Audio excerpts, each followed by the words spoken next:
Hello बच्चों आज हम क्लास 11th एनसीईआरटी बुक का रिलेशन एंड फंक्शन चैप्टर 2 देखेंगे। उसमें भी हमारे सिर्फ 5 प्रॉब्लम बचे हुए हैं। आपने देखा लास्ट क्लास जो हमने की उसमें मिसलेनियस एक्सरसाइज से हमने 1 to 7 क्वेश्चंस कवर किए। आज 8 to 12 क्वेश्चन हम कवर करेंगे। तो आप एक सिस्टमेटिक वे में सारी चीज़ें फॉलो करते चलिए ताकि आपको सब चीज़ें समझ में आए। बच्चों के रिक्वेस्ट में ही मैंने इसको 2 पार्ट में बनाना प्रेफर किया। उसका रीज़न है कि बच्चों का कहना है कि एक लेंदी लेक्चर से अच्छा है कि आप 2 पार्ट में इसको कर दें तो ज़्यादा अच्छा रहेगा। आप देखेंगे कि बहुत ज़्यादा बड़े लेक्चर्स बच्चों को बोर भी करते हैं, इसलिए ज़रूरी भी था। प्यारे बच्चों, ये एक इनिशिएटिव है उन बच्चों के लिए जो बच्चे महंगी पढ़ाई नहीं अफोर्ड कर सकते, प्लस एक अच्छी अपॉर्चुनिटी उन बच्चों के लिए जो बच्चे बोर्ड एग्जाम के साथ साथ अपने कंपटीशन पे भी फोकस कर रहे हैं। आपने देखा कि कॉन्सेप्चुअल क्लैरिटी के साथ मैं आपको किस तरीके से क्वेश्चन करवा रहा हूँ। प्लस आपने जैसे अभी डोमेन और रेंज मेरे से पढ़ा तो आपने ये भी देखा होगा कि जितने कॉन्सेप्ट्स डोमेन और रेंज में इस्तेमाल होते हैं या टीचर्स बताते हैं, आपको ये लगा होगा कि आपने उससे कहीं ना कहीं एक स्टेप आगे और एक स्टेप ज़्यादा ही कॉन्सेप्ट सीखे। मतलब आपको ये नहीं होगा कि आप वहीं पे फंसे हुए हैं जहाँ पे आपने मतलब अगर नहीं निकालना आ रहा तो आप उसको नहीं फाइंड कर पा रहे हैं, लेकिन अब आप मतलब उसको इंटर रिलेट करके बहुत ईजिली फाइंड कर सकते हैं। प्यारे बच्चों, इस चैप्टर के बाद क्लास 12th का रिलेशन एंड फंक्शन हम पढ़ेंगे।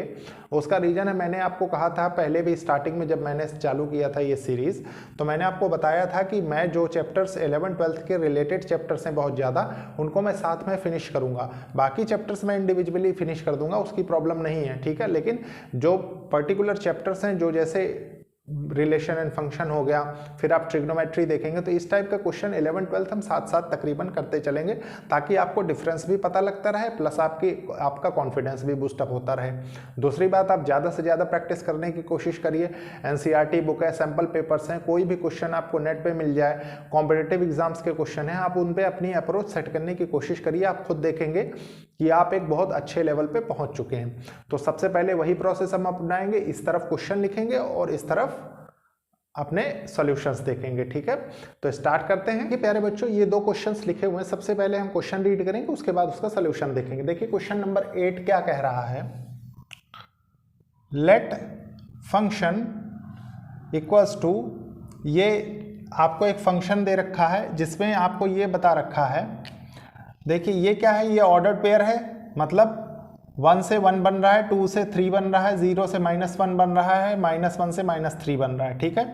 B a function from z to z, मतलब integer to integer defined by f of x। इसको हम डिफाइंड करेंगे किस में, f ऑफ x में, equals to ax plus b for some integers ab, किसी इंटीजर ab में, ठीक है। डिटरमाइन ab, हमको ab बताना है। देखिए प्यारे बच्चों, ये क्वेश्चन क्या है, सबसे पहले इसका सोल्यूशन डाल देते हैं। सॉल्यूशन 8, ठीक है। ऑलरेडी हमने लास्ट क्लास में 1 to 7 प्रॉब्लम्स कर ली हैं इसकी, तो कोई आपको एज सच प्रॉब्लम होनी नहीं चाहिए, ठीक है। तो सबसे पहले हम नोट करेंगे, देखिए F 1 1 2 3 0 -1 -1 -3, ठीक है, ये होगा। अब आप एक चीज जानते हैं कि किसी भी फंक्शन को डिफाइन करने के लिए 2 चीजें होती हैं, क्या, जो लेफ्ट साइड में होता है इसको हम x से डिनोट करते हैं और ये जो होता है ये y से डिनोट होता है, ठीक है। इसको आप डोमेन कहते हैं, ठीक है, और इसको आप रेंज के नाम से जानते हैं, ठीक है। इतना कुछ आप जानते हैं, ठीक है, ऑलरेडी बहुत बार बता चुका हूं मैं। देखिए डोमेन वो होता है जो x की वैल्यू हम रखते हैं किसी फंक्शन में, ठीक है, और रेंज क्या होता है, जो हमें आउटपुट में निकल के आता है वो, ठीक है। तो आपके पास फंक्शन क्या दे रखा है, देखिए फंक्शन दे रखा है आपके पास f of x equals to ax plus b, ठीक है। तो आप क्या करेंगे, आप सबसे पहले इस फंक्शन में ये वैल्यूज रखेंगे, ठीक है, उसके बाद ही आपको पता लगेगा, ठीक है। तो आप क्या करेंगे, देखिए मान लीजिए हमने 1 1 लिया, कोई भी वैल्यू आप ले सकते हैं और इसको 2 इक्वेशन के फॉर्म में बना सकते हैं, लेकिन उसके पहले देखिए let y equals to F of X होता है, ये भी आप जानते हैं, और F of X equals to क्या दे रखा है, ax प्लस b, ठीक है। अब आपका ये प्रॉपर एक्सप्रेशन बन चुका है। तो अब आप क्या करेंगे, y equals to ax plus b, ठीक है। यहाँ पे आप वैल्यू पुट करिए, मान लीजिए हमने रखा x इक्वल्स टू 1 और y इक्वल्स टू 1, ठीक है, ये फर्स्ट वाला।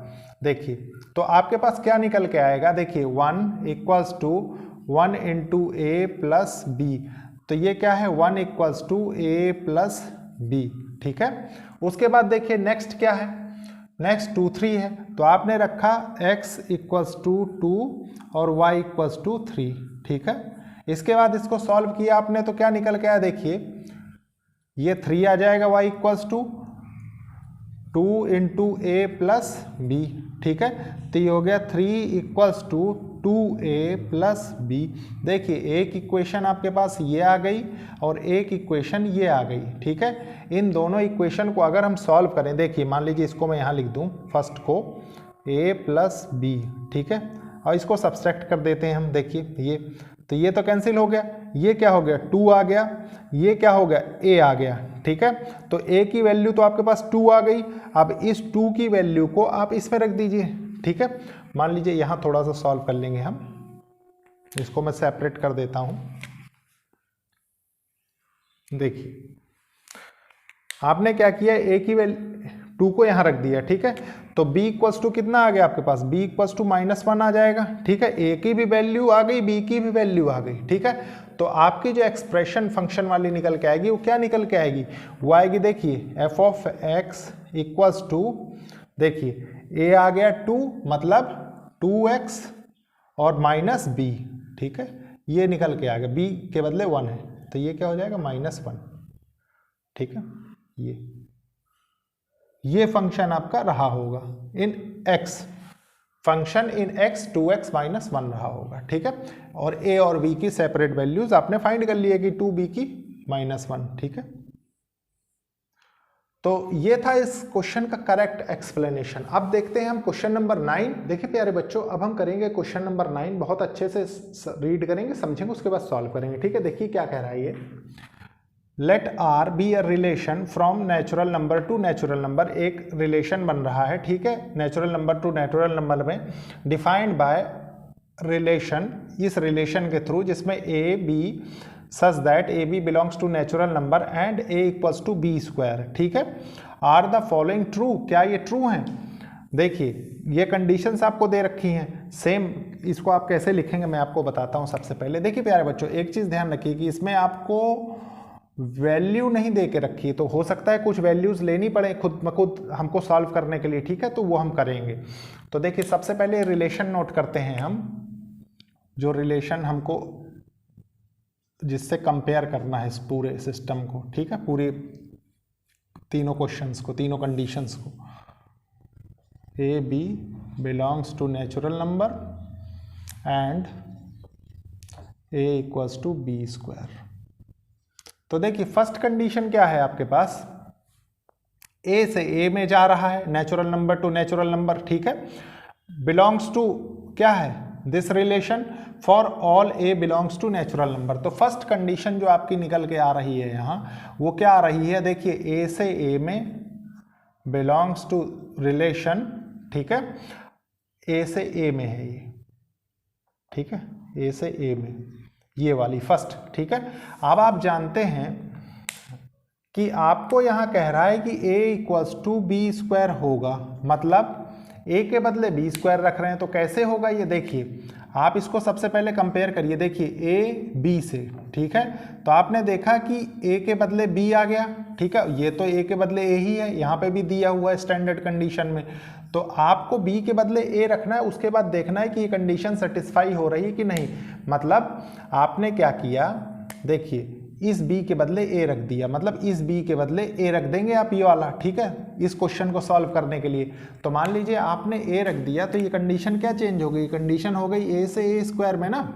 अब देखिए, अब इसमें कुछ न्यूमेरिकल वैल्यूज रख के हम देख लेते हैं। मान लीजिए हमने सबसे पहले पुट किया a इक्वल्स टू 1, ठीक है, तो 1 इक्वल्स टू 1, तो इसमें तो ये कंडीशन सेटिस्फाई होगी, ठीक है।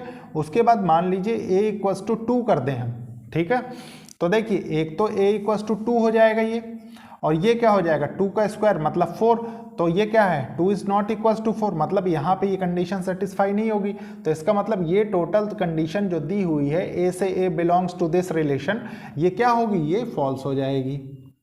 ठीक है, यही चीज वो आपसे पूछ रहा था क्वेश्चन में। अब देखिए सेकंड क्या कह रहा है, ये सेकंड कह रहा है ए से B belongs to relation implies B से ए बिलोंग्स टू रिलेशन। देखिए ये कंडीशन क्या बनती है, सबसे पहले इसको नोट करते हैं। देखिए ए से बी बिलोंग कर रही है रिलेशन को, इसको, ठीक है, और ये क्या इम्प्लाइज कर रही है बी से ए बिलोंग्स टू रिलेशन। ठीक है, देखिए प्यारे बच्चों, अब इसको कैसे करेंगे, इसको ऐसे करेंगे, अगेन ए बी को कंपेयर करिए यहाँ पे, ठीक है, ए और बी को जो आपको दिया हुआ है, ठीक है, ताकि आपको आसानी हो समझने में। तो आप जानते हैं कि ए इक्वल्स टू बी स्क्वायर दिया है आपको, ठीक है, a equals to B square आपको गिवन है। देखिए क्वेश्चन में ये वाली कंडीशन, इसी से सबको सेटिस्फाई करवाना है। ठीक है, तो आपने क्या किया, मान लीजिए आपने a इक्वल्स टू रख दिया, a इक्वल्स टू 4 रख दिया, ठीक है, तो b इक्वल्स टू कितना रहा होगा कि a इक्वल्स टू 4 आया, तो आप जानते हैं कि a इक्वल्स टू 4 आया होगा तो b इक्वल्स टू 2 रहा होगा, तभी तो, मतलब आप इसको ऐसे लिख रहे होंगे ना कि 2 का स्क्वायर रहा होगा तभी तो ये 4 आया होगा, तभी सेटिस्फाई हो रहा होगा। ठीक है, और अगर ये सेटिस्फाई हो रहा होगा, देखिए क्योंकि सेटिस्फाई इसलिए हो रहा होगा, आप खुद इस चीज को गौर करिए कि मान लीजिए इसका आप स्क्वायर करेंगे, ठीक है, देखिए ये कर दिया आप, तो ये 4 इक्वल्स टू 4 हो जाएगा ना स्क्वायर होने के बाद, तो मतलब ये कंडीशन तो सेटिस्फाई हो रही। लेकिन सेकंड कंडीशन क्या है, देखिए सेकंड कंडीशन आपको ये कह रहा है कि b, मतलब आपने b इक्वल्स टू 2 लिया था, तो b इक्वल्स टू 2 रखा, ये कंडीशन चेंज हो जाएगी, रिवर्स हो जाएगी ना, b equals to a square के फॉर्म में चेंज हो जाएगी इस कंडीशन के लिए। ठीक है, तो उसके बाद आपने क्या किया, 4 का स्क्वायर किया, 4 का स्क्वायर किया तो ये क्या हो गया 16 हो गया, और ये क्या हो गया 2 है, तो 16 इज नॉट इक्वल्स टू 2, मतलब यहाँ पे ये कंडीशन फॉल्स हो जाएगी, है कि नहीं, फॉल्स। फर्स्ट के लिए ट्रू हो रही थी, इसके लिए फॉल्स हो रही, मतलब ओवरऑल रिजल्ट ये आपका फॉल्स हो जाएगा। ठीक है, क्योंकि इन्हीं वैल्यूज को रिवर्स किया गया है इस केस में। अब देखिए थर्ड कंडीशन क्या है,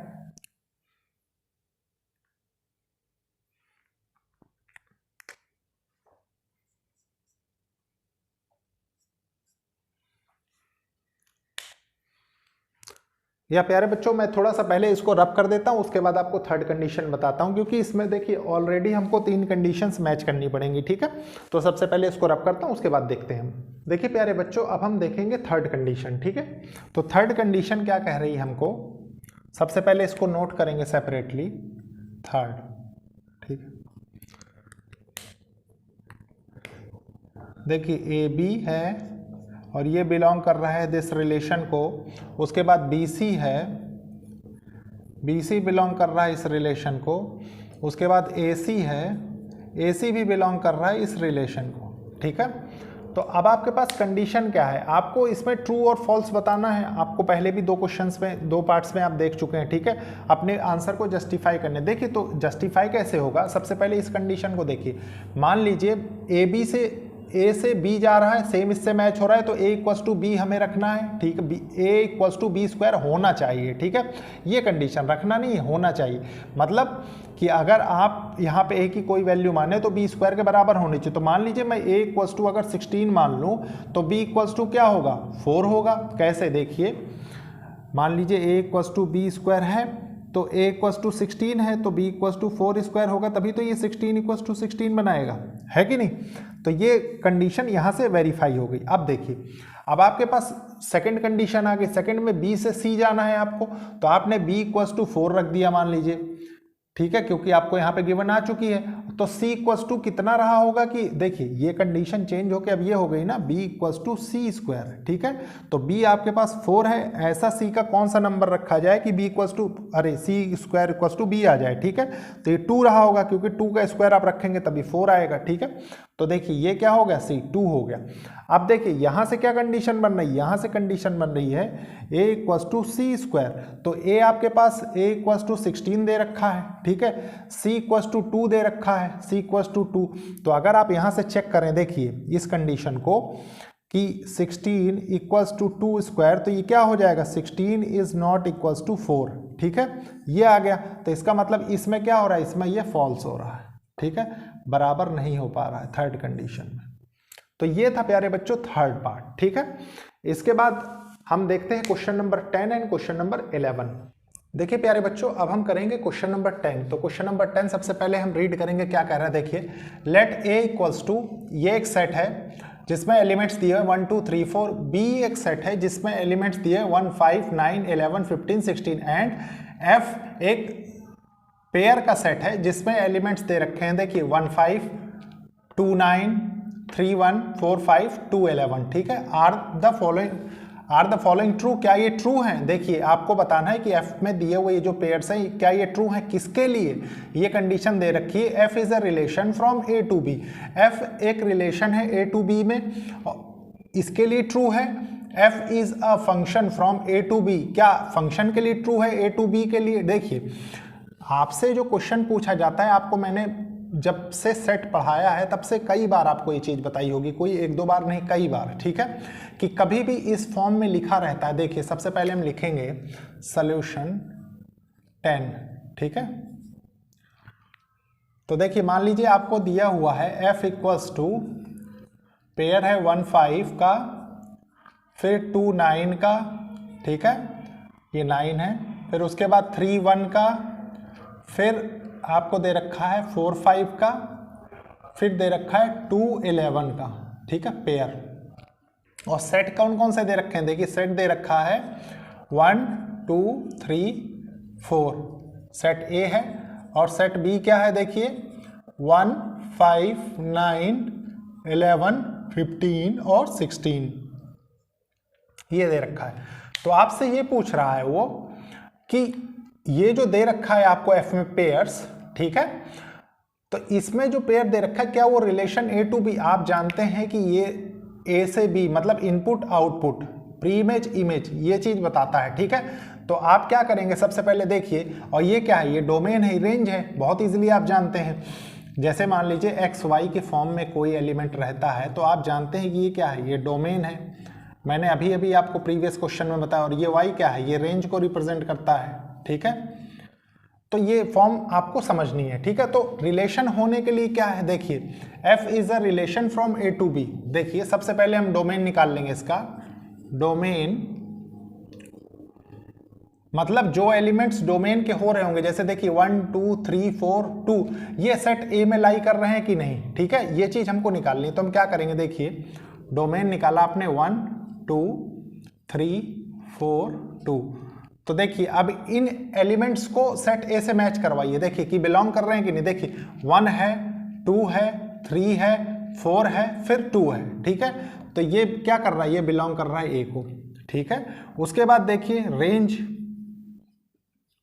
रेंज रेंज में क्या है, देखिए रेंज में हम इसको नोट करेंगे, ठीक है, 5 9 1 5 11, ठीक है। अब देखिए ये क्या है, ये b क्या रिप्रेजेंट कर रहा है, a से b। देखिए आपको लिखा हुआ भी होगा ना कहीं, देखिए a से b जा रहा है ना, तो a से b जाने के लिए देखिए ये क्या है, ये रेंज को रिप्रेजेंट कर रहा है। तो देखिए ये सारे एलिमेंट्स इसमें होने चाहिए। तो देखिए 5 है 9 है 1 है फिर 5 है फिर 11 है, तो ये क्या है, ये b में जा रहा है, ठीक है, मतलब b से रिलेट हो रहा है। तो इससे पता लगता है कि ये एक रिलेशन है, ठीक है। आप लिख सकते हैं so it is a relation from a to b, ठीक है, ये हो गया। अब देखिए सेकंड कंडीशन, ये तो फर्स्ट कंडीशन आपने चेक की यहां से, फर्स्ट कंडीशन। सेकंड कंडीशन क्या कह रही है, जो फंक्शन के लिए a टू b आप जानते हैं, ठीक है। तो एलिमेंट्स लिखेंगे सबसे पहले, देखिए 1 2 3 4 जो a में एलिमेंट्स है। b में कौन कौन से हैं? 1 5 9 11 15 16, ठीक है। अब इनकी मैपिंग करेंगे हम। मैपिंग करेंगे, देखिए कहाँ कहाँ से, 1 से 5, ठीक है। उसके बाद 2 से 9, ठीक है। फिर 3 से 1, ठीक है। फिर 4 से 5, ठीक है। और उसके बाद क्या है, 2 से 11, देखिए 2 से 11 मतलब 2 के यहाँ पे दो आउटपुट हो रहे हैं, 9 और 11। तो इसका मतलब क्या है कि ये फंक्शन नहीं है, not a function,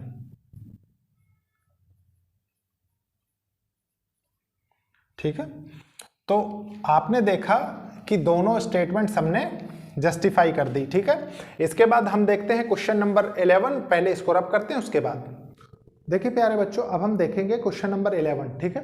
question number 11 क्या कह रहा है, let f be the subset of z cross z defined by f equals to A B A plus B, A B belongs to z, z integer है, ठीक है। Is f क्या f a function from z to z, मतलब integer to integer, क्या f एक function है? Justify और answer, ये आपको बताना है, ठीक है। तो देखिए सबसे पहले लिखेंगे सॉल्यूशन 11, ठीक है। आपके पास ये फंक्शन दिया, इसको नोट कर लेते हैं, a b product of a b है ये, ठीक है। ए बी और a plus b such that A B belongs to z, ठीक है। आप देखिए कैसे करेंगे। आप जानते हैं कि ये x को रिप्रेजेंट करता है और ये y को, मैंने आपको बहुत बार बता दी, ये डोमेन को रिप्रेजेंट करता है, ये रेंज को, ठीक है। और फंक्शन होने के लिए देखिए f अ फंक्शन होने के लिए क्या कंडीशन होती है कि एक इनपुट का एक ही आउटपुट मिलना चाहिए, या एक प्री इमेज की एक ही इमेज मिलनी चाहिए, ठीक है। तो किसी भी तरीके से, और नंबर क्या होने चाहिए जिनकी इमेज मिलनी चाहिए, वो एक इंटीजर होने चाहिए, ठीक है। इंटीजर आप बहुत अच्छे से जानते हैं, मैं बहुत बार बता चुका हूँ, ठीक है। तो इसको करेंगे कैसे, मान लीजिए आपने लिखा A B X equals to A B, मान लीजिए आपने लिखा, ठीक है। और y equals to A plus B लिख दिया आपने, ठीक है। अब देखिए ए बी की वैल्यू हम मानते हैं, मान लीजिए ए की वैल्यू हमने 1 माना और बी की वैल्यू भी हमने 1 मान लिया फर्स्ट केस में, ठीक है। ऐसे ना लिख के इसको और थोड़ा सा अच्छे से लिखेंगे। मान लीजिए a इक्वल्स टू 1 और b इक्वल्स टू 1, ठीक है। तो देखिए इसमें क्या क्या आता है, x equals to A B में, x equals to A B में, ठीक है, फर्स्ट केस। देखिए प्रोडक्ट ऑफ 1 इंटू 1, ये कितना होगा, 1 ही आएगा, ठीक है। और यही 1 1 इसमें रख दें तो 1 प्लस 1 इक्वल्स टू 2 आ गया, ठीक है। अब देखिए मान लीजिए इसी में मैं माइनस रख दूं, a equals to -1, b equals to -1, ठीक है। तो ये कितना होगा, देखिए -1 इंटू -1 इक्वल्स टू 1, ठीक है। यहाँ पे भी 1, यहाँ पे भी 1, इनपुट बन रहा है आपका, ये इनपुट है, ये आउटपुट है, या ये क्या है, ये एक प्री इमेज है, ये इमेज है। जिस भी प्रकार से आपको रीड करना है आप कर सकते हैं, मैं इसीलिए हर टाइप की लैंग्वेज, हर टाइप से आपको समझाने की कोशिश करता हूँ। देखिए ये क्या होगा, -1 इक्वल्स टू -2, ठीक है। तो यहाँ से आपको क्या क्लियर हुआ, देखिए इसमें 2 आ रहा है, इसमें -2 आ रहा है, लेकिन यहाँ पे इनपुट में क्या है, 1 1 आ रहा है। मतलब इसको अगर हम प्लॉट करके देखें तो देखिए इनपुट तो हमारा 1 है और यहाँ आउटपुट क्या है, 2 -2, ठीक है। मतलब ये देखिए कौन सा केस बन गया ये, कि ये मतलब आपके पास जो रिजल्ट आ रहा है, यहाँ से रिजल्ट आप ड्रॉ करते हैं, ये क्या बता रहा है कि एक इनपुट के 2 आउटपुट बन रहे हैं, इसका मतलब है कि ये फंक्शन नहीं है। सो it is not a function, ठीक है। ये चीज आप जान गए, बस इतना आपको समझना था और आपका आंसर भी जस्टिफाई हो गया। अब इसके बाद देखते हैं हम क्वेश्चन नंबर 12। देखिए प्यारे बच्चों क्वेश्चन नंबर 12 क्या कह रहा है, अच्छे से रीड करेंगे, थोड़ा सा लैंग्वेज वाली फॉर्म के क्वेश्चन है तो देखिए क्वेश्चन क्या कह रहा है, लेट ए इक्वल्स टू, ये एक सेट दिया हुआ है ए आपके पास, एंड लेट एफ फंक्शन को रिप्रेजेंट कर रहा है ए टू एन, ए से natural number, be defined by F of N equals to highest prime factor. ठीक है, इस चीज पे ध्यान रखिए, ये वर्ड आप इस चैप्टर में पहली बार सुन रहे होंगे, हाईएस्ट प्राइम फैक्टर। मैं अभी बताऊंगा क्वेश्चन में क्या होता है। ठीक है, of n, find range of f. देखिए फिर से एक बार क्वेश्चन को रीड करेंगे, लेट ए इक्वल्स टू, ये एक सेट दे रखा है a equals to, and let f, a से एन जा रहा है, ठीक है, be defined by F of N equals to highest prime factor of n, find range of f. ठीक है, फंक्शन इन एन आपको रेंज बतानी है। तो देखिए आप क्या करेंगे, सबसे पहले सॉल्यूशन 12 लिखिए। ठीक है, ए से एन बन रहा है, सबसे पहले ए लिखिए। देखिए ए क्या है, 9, 10, 11, 12, 13 ये है। ठीक है, तो आपको ये तो इनपुट्स दे रखे हैं, आपको आउटपुट में क्या मिल रहा है, highest prime factor of these number. ठीक है, मतलब क्या मैं बताता हूं, मान लीजिए आपने n इक्वल्स टू 9 रखा, तो 9 के क्या क्या फैक्टर्स हो सकते हैं। देखिए एलसीएम मेथड लगाइए सबसे पहले, देखिए ये वाला एलसीएम देख, 3 3 जा 9 और 3 1 जा ये, ठीक है 3। तो आपके पास जो फैक्टर्स आ गए वो क्या आ गए, देखिए एक तो 1 आ गया, 9 इक्वल्स टू 1 इंटू 3 इंटू 3। ठीक है, उसके बाद देखिए नेक्स्ट आपके पास क्या है, 10 है, n equals to 10, n equals to 10। ठीक है, तो 10 आने का मतलब क्या है, देखिए 10 के क्या फैक्टर होंगे, 1 इंटू 2 इंटू 5। ठीक है, फिर n इक्वल्स टू 11 है, तो 11 के क्या है, 11 एक प्राइम नंबर है, 11 एक प्राइम नंबर है, तो 11 के फैक्टर्स क्या हो जाएंगे, 11 के फैक्टर्स हो जाएंगे 1 इंटू 11। ठीक है, फिर 12 है, देखिए 12, तो 12 के क्या फैक्टर्स होंगे, देखिए 1 इंटू 2 इंटू 2 इंटू 3। ठीक है, अब देखिए उसके बाद क्या है, n इक्वल्स टू 13 है, तो 13 भी एक प्राइम नंबर है, तो ये क्या हो जाएगा 1 इंटू 13। अब इसमें prime factors, highest prime factor, highest prime factor क्या होगा, देखिए इसमें 3 हो जाएगा, ठीक है, इसमें 5 हो जाएगा, इसमें 11 हो जाएगा, इसमें 3 हो जाएगा, इसमें 13 हो जाएगा। ठीक है, तो आप इसको लिखेंगे कैसे, लिखने का तरीका ये होगा, देखिए कि जब आपने f निकाला तो आपके पास आया, देखिए जब आपने इनपुट 9 रखा तो हाईएस्ट प्राइम फैक्टर आपके पास 3 निकल रहा है कंडीशन के अकॉर्डिंग। ठीक है, जब आपने 10 रखा तो आपके पास कितना 5 आ रहा है, जब आपने 11 रखा तो आपके पास 11 आ रहा है। ठीक है, उसके बाद देखिए जब आपने 12 रखा तो आपके पास 3 आ रहा है हाईएस्ट प्राइम फैक्टर, जब आपने 13 रखा तो आपके पास 13 आ रहा है। ठीक है, तो ये आपने फंक्शन बता दिया। फंक्शन बताने के बाद क्या हुआ कि अब आपको रेंज बतानी है, तो आप रेंज बहुत इजीली जानते हैं कि रेंज क्या होती है, रेंज जो आउटपुट होती है वही रेंज होती है। तो आप लिखेंगे रेंज,